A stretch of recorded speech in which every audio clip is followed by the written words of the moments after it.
மாலை மலர் நேயர்களுக்கு என்னோட வணக்கத்தை தெரிவிச்சுக்கிறேன். ராஜாராணியோட ஆடியோ லான்ச்சில் இருக்கும். ராஜாராணி அப்படின்னும் போதே அது ஒரு அட்ராக்டிவாக இருக்கு இல்லையா? ஸோ அதே மாதிரி தான் இன்றைக்கி எல்லாமே படம் ஆரம்பிச்சதுலேருந்து இப்போ வரையும் ஒரு சின்ன அட்ராக்ஷன் ஆடியன்ஸ் மத்தியில் இருக்குது. And thank you for that. Media எனக்கு ஹெல்ப் பண்ணுறீங்க. Thank you so much. இந்த படம் பற்றி இப்போ சொன்னோன்னா இப்போ ஆடியோ லான்ச் தான். ஸோ ஜிவி பிரகாஷ் பற்றி தான் நம்ம சொல்லணும். ஜிவி பிரகாஷோட ஆல்பம் ரொம்ப டிஃப்ரெண்ட்டாக இருக்கும். வழக்கமாக சினிமாவில் சொல்கிற டிஃப்ரெண்ட் கிடையாது, உண்மையிலேயே டிஃப்ரெண்ட்டாக ட்ரை பண்ணியிருக்கோம். கதை ராஜாராணி அப்படின்னும் போது ஹஸ்பண்ட் அண்ட் ஒய்ஃப் பற்றின படம். ஹஸ்பண்ட் அண்ட் ஒய்ஃப் அப்படின்னும் போது அதுக்கு கரெக்டான டைட்டில் ராஜாராணி. ஒரு இன்னைக்கு இருக்கிற ஹஸ்பண்ட் அண்ட் ஒய்ஃப் நம்ம லைஃப் எவ்வளோ அழகாக வந்து கொண்டாடணும், நமக்குள்ள எந்த ஒரு இதுவும் for example life husband and ஒய்ஃப்னு இல்லை, ஒரு பொண்ணு பையன்னும் போதே அவங்களுக்குள்ள ஈகோஸ் நிறைய வருது. அந்த ஈகோஸை உடைச்சிட்டு ஜாலியாக இருக்கிறது தான் லைஃப். அந்த ஈகோவை உடைச்சிட்டு நம்ம வாழ ஆரம்பிக்கணுன்றது தான் படத்தோட சப்லைன். ராஜாராணிங்கிற இந்த படத்தில் நான் நடிக்கிறதுக்கு ரொம்ப முக்கியமான காரணம் இந்த படத்தினுடைய இயக்குனர் அட்லி தான். ஏன்னா நான் நண்பன் படத்தில் நடிக்கல, அவர் சங்கருடைய முதன்மை உதவியாளர். அவருடைய திறமை வந்து அப்பவே தெரிஞ்சது. ரொம்ப ஓடியாடி வேலை செய்வார். அது சங்கர் சாரை திருப்திப்படுத்தினா ரொம்ப கஷ்டம். அதை வந்து சங்கர் சார் முகசுளிக்காம அட்லி வேலை செஞ்சாருன்னா அதில் நான் பார்த்தேன். அதனால இந்த படத்துக்கு என்ன அணுகிய போது நான் ரொம்ப மகிழ்ச்சியாக ஒத்துக்கிட்டேன். ஏன்னா ஒரு வேற மாதிரி சத்யராஜ் அவர் காட்டுவார் அப்படின்ட்டு. ஏன்னா என்ன மாதிரி ஒரு 35 வருஷமாக நடிச்சுக்கிட்டு இருக்கிற நடிகர்களுக்கு ஒரு வித்தியாசமாக காட்டணும்னா எங்களை சும்மா விட்டா நாங்கள் எப்பவும் நடிக்கிற மாதிரி தான் நடிப்போம். அது டைரக்டர் கையில் தான் இருக்குது. அவங்க பார்த்து வித்தியாசமான ஒரு கேரக்டர் கொடுத்து வித்தியாசமான நடிப்பு எங்கிட்ட வாங்கினா தான் ஒரு நல்ல நடிப்பு கிடைக்கும். அந்த மாதிரி ஒரு நல்ல சினிமா ஞானம் உள்ள ஒரு அட்லி. அதுதான் இந்த படத்தில் நான் நடிக்கிற முக்கியமான காரணம். ஆர்யா அவனுடைய இப்போ ஒரு படத்துக்காக ஒரு பாடி டெவலப் பண்ணியிருக்காரு. பார்த்து அசந்து போயிட்டேன். எப்படி ஆர்யா எப்படின்னா அவர் என்ன எக்ஸசைஸ் பண்ணுவேன்னு சொன்னார். உண்மையிலேயே வந்து ஹேட்ஸ் ஆஃப் டு ஆர்யா. ஏன்னா அப்படியெல்லாம் நாங்கள்லாம் அப்படியெல்லாம் பண்ணல. கிட்டத்தட்ட ஒரு நாள் பூரா எக்ஸசைஸ் பண்ணியிருக்காரு. அதே மாதிரி நயன்தாரா வந்து ரொம்ப சின்சியரான ஆர்டிஸ்ட். இப்போ நான்லாம் வந்து டைரக்டர் ஓகேன்ட்டாருன்னா அவ்வளோதான், அப்பாடா விட்டா போதுப்பா அப்படின்ட்டு. அப்போ நயன்தாரா அப்படி இல்லை. டைரக்டர் ஓகே சொன்னதுக்கு அப்புறம் கூட அவங்களுக்கு திருப்தி இல்லாட்டி மறுபடியும் ஒரு தடவை இந்த ஷார்ட் ஆக்ட் பண்ணுற சார்னு கேட்டு வாங்கி நடிப்பாங்க. நண்பர் தம்பி அட்லி இந்த படத்தை இயக்கியிருக்காரு. சங்கர் சார் பாடல்கள் எழுதும்போது அந்த ஒளிப்பதிவு கூடத்துக்கு வந்து ஒரு உதவி இயக்குநர்களை கூப்பிட்டு வருவார்.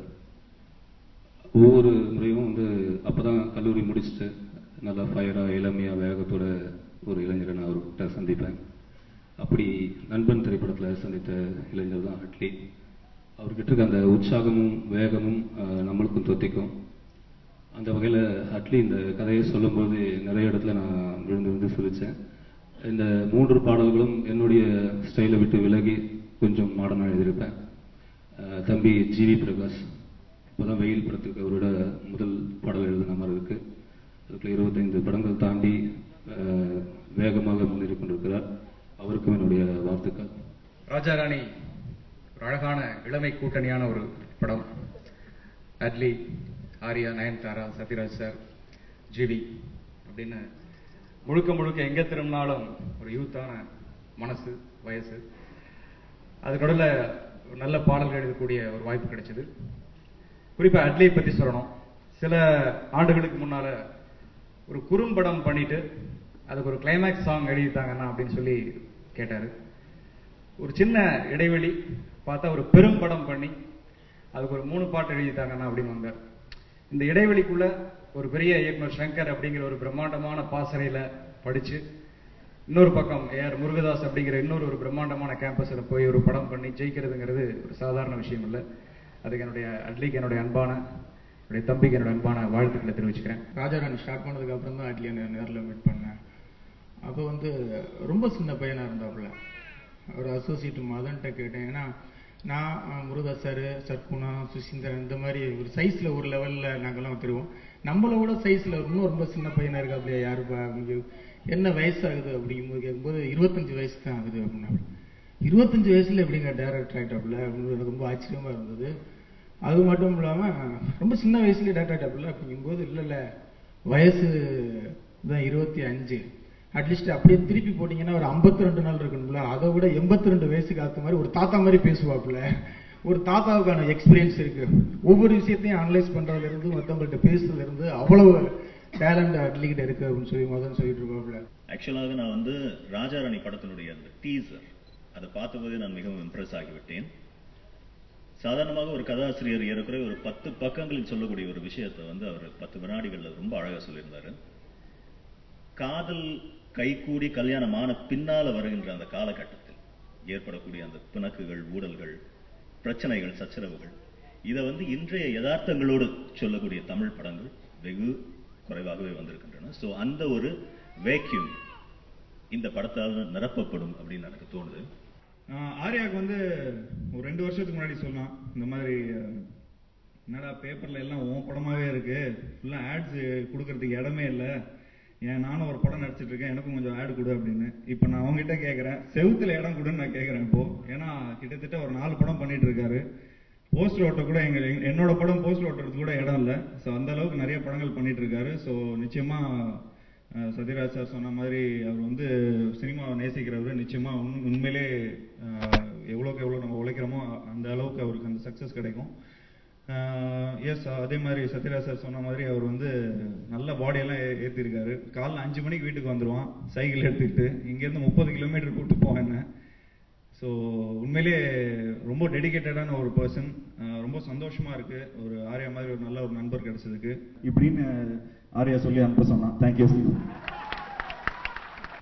ஜிவி பிரகாஷ் இன்னைக்கு ஹீரோ. அவர் கூட சேர்ந்து நிறைய படம் பண்ணியிருக்கேன். நிறைய பியூட்டிஃபுல் மியூசிக் எனக்கு கொடுத்துருக்காரு. அவரோட தீம் மியூசிக் நான் ரொம்ப பெரிய ஃபேன். அண்ட் ராஜா ராணி படத்தில் வந்து டிஃப்ரெண்ட் ஜானர்ஸ் அட்லியோட சேர்ந்தவர் நிறைய ஜானர்ஸ் ட்ரை பண்ணியிருக்காரு. அண்ட் ஐம் ஷுர் நீங்கள்லாம் பாட்டு கேட்டப்புறம் என்ஜாய் பண்ணுங்கன்னு நினைக்கிறேன். அண்ட் ஃபர்ஸ்ட் ஆஃப் ஆல் அட்லியை பற்றி சொல்லணும். ரொம்ப ஒரு எனர்ஜெட்டிக்கான ஒரு கான்ஃபிடென்ட்டான ஒரு டைரக்டர்னு சொல்லலாம். எப்போவுமே டென்ஷன் ஆக மாட்டார். ஒரு கிளாரிட்டி இருக்கும். அதே மாதிரி அவர் கூட வந்த கேமராமேன் ஜார்ஜ், இப்போ விஷுவல்ஸ்லாம் பார்க்கும்போது உங்களுக்கு தெரியும் எவ்வளோ ஒரு ஃபர்ஸ்ட் ஃபிலிம் கேமராமேன் தெரியாது. பட் படம் கதை சொன்ன உடனே எனக்கு ஃபர்ஸ்ட் சொன்னது கேமரா வந்து ஜார்ஜ் தான். நான் வந்து சின்ன வயசுலேருந்தே ஒன்றா இருக்கிறோம், எங்களை பிரிச்சிடாதீங்க அந்த ஒரு இமோஷ்னல் ஃபீலோட. பட் யூஸ்வலாக புது டைரக்டர் புது கேமரான்னு போகும்போது நிறைய ப்ரொடக்ஷன் ஹவுஸ் வந்து ரொம்ப என்கரேஜ் பண்ண மாட்டாங்க. பட் எல்லாருமே ஜார்ஜோட ப்ரீவியஸ் ஒர்க் பார்த்து கான்ஃபிடென்ட்டாக இவங்க 2 பேரும் நல்லா சேர்ந்து கலக்குவாங்கன்ற நம்பிக்கையில் தான் இந்த படம் ஸ்டார்ட் பண்ணாங்க. முருதாஸ் சார்ட்ட நான் நிறைய வாட்டி சார் என்னாச்சும் ஒரு படம் பண்ணுங்க அப்படின்னு கேட்டுகிட்டே இருப்பேன். பட் அவர் ஃபஸ்ட்டு நீ என் ப்ரொடக்ஷனில் பண்ணுப்பா, அதுக்கப்புறம் எனக்கு அடுத்த சான்ஸ் தரணுவாரு. But thank you sir. ஏன்னா இவ்வளோ பெரிய ப்ரொடக்ஷன் ஹவுஸ், அப்புறம் முருதாஸ் சார், அப்புறம் next big film mister Shanmugam, அவர் வந்து my best next big thing in my life, என்னோட மென்டர்னு கூட சொல்லலாம். ஸோ இவங்களெல்லாம் வந்து சாட்டிஸ்ஃபை பண்ணி ஒவ்வொரு க்ரியேட்டிவ் ஒன்று புதுசாக பண்ணால் எல்லாருமேட்டையும் அப்ரூவல் வாங்கி அதுக்கப்புறம் தான் மீடியாவுக்கே போகும். ஸோ அவ்வளோ ஒரு கிளாரிட்டியும் அவ்வளோ ஒரு ப்ராசஸ் நடக்கும். ஆக்சுவலாக ஒரு புது டைரக்டர் வரும்போது எதுக்கு நான் ப்ரொடியூசர்கிட்ட இந்த படம் காட்டணும், எதுக்கு நான் என் டிசைன் காட்டணும்னு ஒரு ஈகோ ஃபீல் எப்பவுமே இருந்துகிட்டே இருக்கும். பட் அதெல்லாம் உடைச்சி எல்லாருமே ஸ்க்ரீன் பண்ணி எல்லாருமே இப்போ இது படம் சக்ஸஸ் ஆகணும், எல்லாரும் போய் ரீச் ஆகும்போது நல்ல மெட்டீரியலாக போய் ரீச் ஆகுன்ற கான்ஷியஸ் எஃபர்ட் எல்லாரும் எடுத்தாங்க. இந்த படத்தில் வந்து அட்லி வந்து எங்க ஒரு கம்பெனி மூலமாக வெளியில் வந்திருக்காரு, ஒரு இண்டஸ்ட்ரிக்கு ஒரு நல்ல டைரக்டர் கொடுத்துருக்கோம் அப்படின்னு நினைக்கும் போது இந்த படத்தில் எனக்கு வந்து ரொம்ப மனசு திருப்தியாக இருக்குது.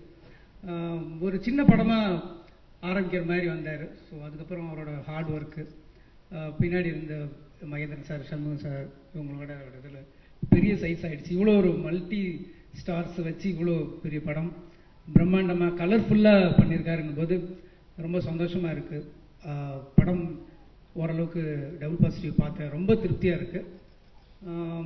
ரொம்ப என்டர்டெயின்மெண்ட்டாக கலர்ஃபுல்லாக ரொம்ப ஒரு வித்தியாசமான படம். வழக்கமாக வந்து ஒரு சங்கர் சார் மணி சார் படம் அது மாதிரி இருக்கணும் அப்படின்னு சொல்லி எதிர்பார்ப்பேன். இந்த படம் வந்து ஒரு மணிரத்னம் படம், கௌதம் மேனன் படம் மாதிரி கலர்ஃபுல்லாக ரொம்ப என்டர்டெயின்மெண்ட்டாக யூத்ஃபுல்லாக இருக்குது. நிச்சயமாக யங்ஸ்டர்ஸுக்கு எல்லாருக்கும் பிடிக்கும்.